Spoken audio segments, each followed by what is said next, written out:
喺《太陽經》原文入邊，太陽病，脈浮緊，無汗發熱身疼痛，8、9日不解，表症仍在。其人發煩目明，劇者必熝，麻黃湯主之。首先想問下，喺入邊呢一個發煩係指咩意思呢？發煩呢個煩字，記唔記得有一句治欲解者必當先煩啊？就係呢種煩啊，係治愈疾病所發之煩，亦係一種冥月現象，喺疾病快速治愈時出現嘅不可預測嘅反應。咁目明又係指點解呢？目明同埋眩暈、目眩一樣意思。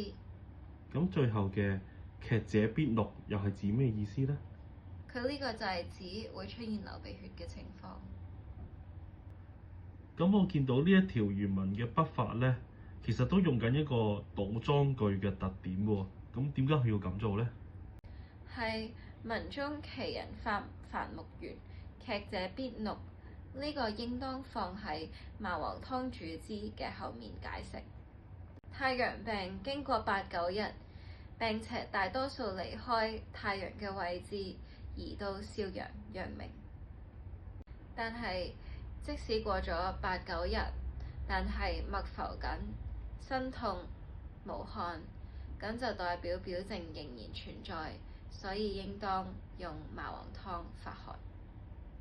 服用麻黃湯，有啲病人就會漸漸好轉，不過有啲病人嘅病邪就會急速散播。喺呢個情況，藥力同埋病邪相擊，就會出現煩、眩暈，甚至流鼻血。呢啲都係病邪就快要去除而表現出嚟一時嘅跡象，即係麻黃湯嘅藥效顯現，引起一時嘅變化，因此佢嘅病邪可以好急速咁樣被排除。